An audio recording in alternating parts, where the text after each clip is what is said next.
வணக்கம் குருஜி. வணக்கம் சார். ஜூலை மாத ராசி பலன். இந்த ஜூலை மாதம் ஒரு இன்ட்ரோ, கிரக நிலைகள் எப்படி இருக்குது அப்படின்றது சொல்லுங்கள். ஆன்மீகம் ப்ளஸ் நேயர்கள் எல்லாருக்கும் ஜோதிட குருஜியின் இனிய வணக்கங்கள், வாழ்த்துக்கள், ஆசீர்வாதங்கள். எல்லாரும் நிறைய பேர் சப்ஸ்கிரைப் பண்ணியிருக்கீங்க. எல்லா ப்ரோக்ராமும் ஸ்கிப் பண்ணாமல் பாருங்கள். அப்போ தான் ஏதாவது ஒரு இடத்துல உங்களுக்கு பாயிண்ட்ஸ் கிடைக்கும். ஒன்று. ரெண்டாவது, எனக்கு இது நடக்கலை, உனக்கு இது நடக்கலை அப்படின்னு சில பேர் கேட்குறீங்க. அவங்கெல்லாம் அவங்களோட சுய ஜாதகம் பார்த்தா தான் என்ன ப்ராப்ளம்னு தெரியும். மற்றபடி இது கோச்சார பலன்கள். அந்த வகையில் இந்த ஜூலை மாதம் அப்படிங்கும்போது கரெக்டாக மிட்டில் ஆடி மாதம் பிறந்துடுறது. ஸோ கிரகநிலைகள் அப்படின்னு பார்த்திங்கன்னா, மாத கிரகநிலைகள் அப்படின்னாலே சந்திரனை தவிர்த்து மற்ற எல்லாருமே வந்துடுவாங்க. 8 கிரகமும் வந்துடும். இதில் 4 கிரகம் வருட கிரகங்கள், 4 கிரகங்கள் மாத கிரகங்கள். இதில் இந்த செவ்வாய் அதே இடத்துல தான் இருக்கார். ரிஷபராசிலே இந்த மாதம் ஃபுல்லாக இருக்கார். இந்த மாதம் ஆமாம். குருவும் அதே மாதிரி கடகத்திலே உச்சம் அடைஞ்சு அங்கேயே தான் இருக்கார். ராகு கேது கும்பம் சிம்மத்தில் அப்படியே இருக்காங்க. சனி பகவானும் மீனத்தில் தான் இருக்கார். ஆனால் என்ன 26 ஜூலைலேருந்து அவர் வக்கரம் அடைகிறார். சூரிய பகவான் ஆஸ் யூஷுவல் ஒரு பாதி மாதம் மிதுனத்துலேயும் பாதி மாதம் கடகத்துலேயும் வரார் 17ஆம் தேதியிலேருந்து. புதன் வக்கரமாக தான் இருக்கார் மிதுனத்தில். வக்கர நிவர்த்தி ஆறார் 23ஆம் தேதியிலேருந்து. அதுக்கப்புறம் முக்கியமான ஆள் சுக்கிர பகவான், சந்தோஷக்காரகன். இந்த சுக்கிர பகவான் ஒரு 3 நாள் தான் இதில் கடகத்தில் இருக்கார், அதான் மாத ஆரம்பத்தில். ஆமாம். அப்புறம் ஒரு 4ஆம் தேதியிலேருந்து அவர் சிம்மத்துக்கு கேதுவோடு சேர்ந்துடுறார். இந்த சூரிய பகவானும் கடகத்தில் குருவோடு சேர்ந்துடுறார். ஸோ இந்த மாதிரியான கிரக அமைப்புகள் தான் இந்த மாதம். இந்த மாதம் ஒவ்வொரு ராசிக்கும் என்னென்ன பலாபலன்கள் அப்படிங்கிறத பற்றி நம்ம இப்போ பார்ப்போம். கன்னிராசி. கன்னிராசிக்கு 7ஆம் இடத்துல இருக்கக்கூடிய சனி இந்த ஜூலை மாதத்தில் இந்த சூரியன் குரு சேர்க்கையெல்லாம் இருக்குது ஜூலை மாதம். இன்னொன்று பார்த்தீங்கன்னாக்கா செவ்வாயோட பார்வையும் கேதுக்கு இருக்குது. செவ்வாயோட பார்வை 4ஆம் இடத்துக்கு இருக்குது. அதே 4ஆம் இடத்துக்கு சனியோட பார்வை இருக்குது.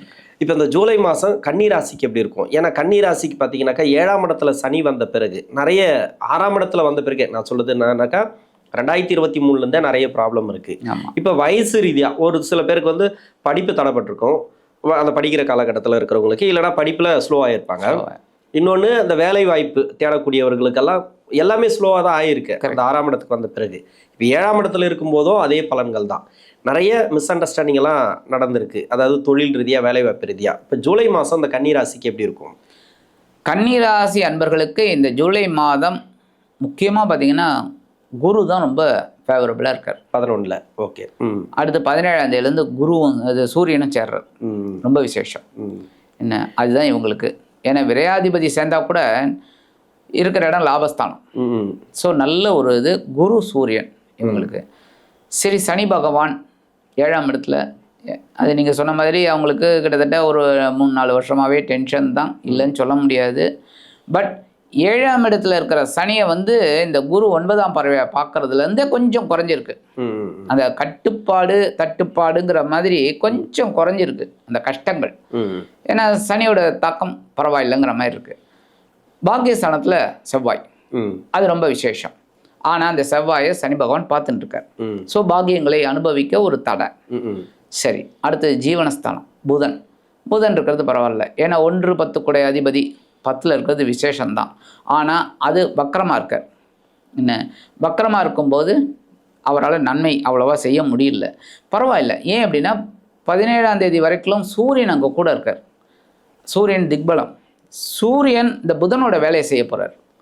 ஸோ ஒன்றும் பிரச்சனை இல்லை. ஸோ சூரியன் இவங்களுக்கு ரொம்ப ஃபேவரபுளாக இந்த மாதம் இருக்கார். ஃபுல்லாகவே ஆரம்பத்தில் 10ஆம் இடம், மிடில் 11ஆம் இடம் குருவோட சேர்றார். சூப்பர், அருமையான இது. அதேமாதிரி விரயத்தில் கேது இருக்கார்.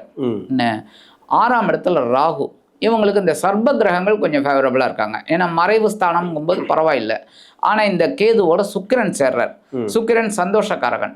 என்ன இந்த சந்தோஷக்காரகன் மறையிறார் அப்படிங்கும்போதே மறைந்த சுக்கிரன் நிறைந்த நன்மையைத்தான் செய்வார். ஆனால் அங்கே கேது இருக்கிறதுனால கொஞ்சம் பார்த்து கொடுப்பார், சந்தோஷத்தை பார்த்து கொடுப்பார். அந்த மாதிரி இப்போ இவங்களுக்கு இருக்கக்கூடிய ஒரு சாதகமான ஒரு சூழல் அப்படின்னு பார்த்தீங்கன்னா குரு சூரியன் 2 பேர் தான் மெயினான ஆளுங்க, கொஞ்சம் ஃபேவரபுளாக இருக்காங்க.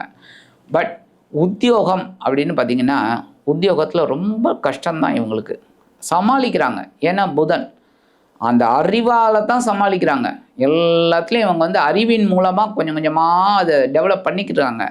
அடுத்தபடியாக இந்த புதுசாக வேலை தேடுற குழந்தைகள் அவங்களுக்கு நல்ல வேலை கண்டிப்பாக கிடைக்கும். ஏன்னா குரு வந்து ரொம்ப ஃபேவரபுளாக இருக்கார், சூப்பராக.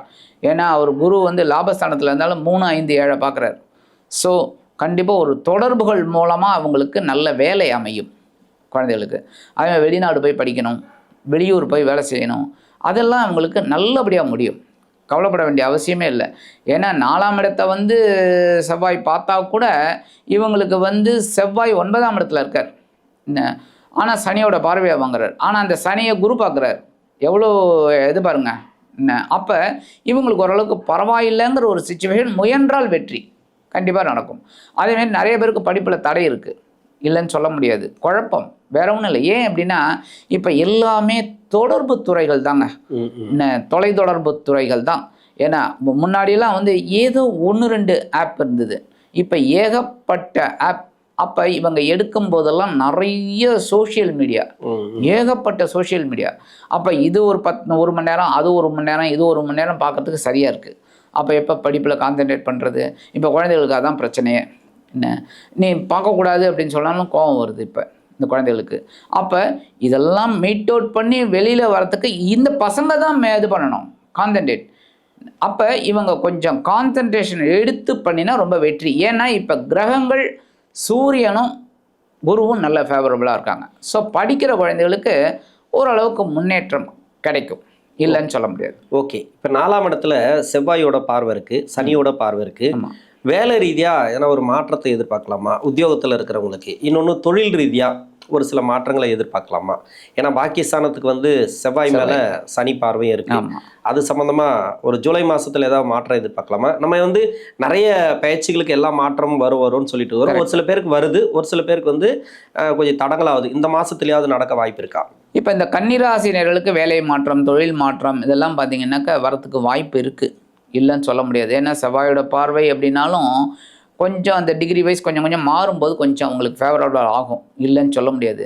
ஆனால் அதே சமயம் இவங்க வந்து உத்தியோகத்தில் மாற்றங்களை விரும்பி ஏற்றுக்கிட்டாங்கன்னா ஓகே, விரும்பி ஏற்றுக்கணும். எப்படின்னா இந்த வேலை வேண்டாம், சரி பரவாயில்ல, வேறு உத்தியோகத்துக்கு நம்ம ட்ரை பண்ணலாம் அப்படின்னு நினச்சா நல்ல உத்தியோகம் கிடைக்கிறதுக்கு வாய்ப்பு இருக்குது, இதை விட பெட்டர்மெண்ட்.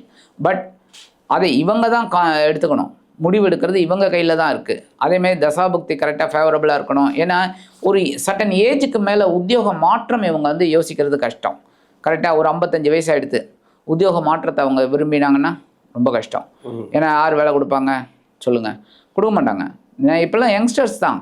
அப்போ அந்த 30 வயதுக்குள்ளே தான் அவங்க தேடுறாங்க. 30 ஜாஸ்தி இப்போ, அந்த மாதிரி இருக்காங்க இப்போ. ஏன்னா யங்ஸ்டர்ஸ் அப்படின்னா கொஞ்சம் வேகமாக வேலை செய்வாங்க அப்படிங்கிறதுக்கு. ஸோ இந்த ஓரளவுக்கு ஏஜ் ஆகிடுது அப்படின்னா இவங்க அந்த உத்தியோகத்தில் கான்சென்ட்ரேட் பண்ணி உத்தியோக மாற்றத்தை விரும்பாமல் உத்தியோகத்தில் ஒரு டெவலப்மெண்ட்டை இவங்க கொண்டு வந்துக்கணும். எப்படி பண்ணினா அதே மாதிரி தொழில் ரீதியாக புதிய முதலீடுலாம் இவங்க போடக்கூடாது. இப்போதைக்கு குரு என்னதான் குரு வந்து ஃபேவரபுளாக இருக்கார், சூரியனும் நல்லா இருக்கார் அப்படின்னாலும் செவ்வாய் வந்து 9ஆம் இடத்துலேருந்து இந்த சனி பகவானோட பார்வையை வாங்கிறதுனால பாக்கியங்களை கட் பண்ணுவார். ஸோ நீங்கள் இன்வெஸ்ட்மெண்ட் தான் பண்ணணுமே தவிர பாக்கியங்கள் கிடைக்காது, ரிட்டர்ன். ஸோ நமக்கு ரிட்டர்ன் தான் வேணும். ஸோ இவங்க கான்சன்ட்ரேஷனை கரெக்டாக பண்ணி பெரிய அளவில் இன்வெஸ்ட்மெண்ட் பண்ணாமல் ஏற்கனவே பண்ணிக்கிட்டு இருக்கிற தொழிலை கரெக்டாக மெயின்டைன் பண்ணி பண்ணிகிட்டு இருந்தாங்கன்னா இவங்களுக்கு வெற்றி. 2ஆம் அதிபதினு சொல்லக்கூடிய சுக்கிரன் கேதுவோட சேரார் விரயத்தில். இது எப்படி இருக்கும் இந்த மாதத்தை பொறுத்த வரைக்கும்? கணவன் மனைக்குள்ள ஒற்றுமை, பொருளாதார ரீதியாக இல்லை குடும்ப வாழ்க்கை எப்படி இருக்கும்? கன்னிராசி நேர்கள் கண்டிப்பாக குடும்பத்தில் ஒரு அண்டர்ஸ்டாண்டிங் இருக்கும், விட்டு கொடுத்து போயிடுவாங்க. ஏன்னா அவங்களுக்கு குடும்பம் ரொம்ப முக்கியம் அப்படிங்கிறதுல. ஏன்னா 7ஆம் இடம் குரு இருக்கார், குருவோட இடம். அதனால் இவங்களுக்கு வந்து ஒரு மெஜஸ்டிக்காக போவாங்களே தவிர எங்கெங்கே வளைஞ்சு கொடுக்கணுமோ வளைஞ்சு கொடுத்துருவாங்க. அதனால் குடும்பம் அப்படிங்கிறது பரவாயில்ல. ஆனால் சுபகாரியங்கள் நடக்கிறதுக்கு வாய்ப்பு இருக்குது. இந்த வருமானம் வரும், அந்த வருமானம் ஒரு சுபகாரியங்கள் மூலமாக செலவுகள் அமையறதுக்கு வாய்ப்பு இருக்குது. ஏன்னா விரயஸ்தானத்தில் இந்த சுக்கிரன் சேர்றார், 2ஆம் வீட்டு அதிபதி அப்படிங்கும்போதே கண்டிப்பாக இந்த சுப விரயம் வரத்துக்கு வாய்ப்பு இருக்குது. ஓகே, பரிகாரம் கண்டிப்பாக இவங்க பெருமாள் கோயிலுக்கு முதல்ல போகணும். புதன்கிழமை போகிறது ரொம்ப விசேஷம். இன்னும் ஒரு 4 வாரம் வரப்போகிறது, 5 வாரம் அவ்வளோதான். போனாங்கனால ரொம்ப விசேஷம். அதேமாரி இவங்க விநாயக பெருமான் வழிபாடு. ஏன்னா கேது வந்து விரயத்தில் இருக்கார். ஸோ விரயம் கட்டுப்பாட்டுக்குள்ளே வரணும். சுக்கிரனும் வரார். ஸோ அது சுப விரயமாக இருந்தால் எல்லாருக்குமே சந்தோஷம். அப்போ ஓம் ஸ்ரீ மகா கணபதியே நமக அப்படின்னு சொல்லி இவங்க வழிபாடு, கணபதியை வழிபாடு பண்ணி அருகம்புள்ளிட்டு வழிபாடு பண்ணிட்டு வந்தாலே ரொம்ப வெற்றி. இந்த சின்ன பரிகாரம் இவங்க பண்ணாலே கன்னிராசி நேயர்களுக்கு இந்த ஜூலை மாதம் அதி அற்புதமான ஒரு மாதமாக இருக்கும் என்று கூறி விடைபெறுகிறேன். நன்றி. நன்றி.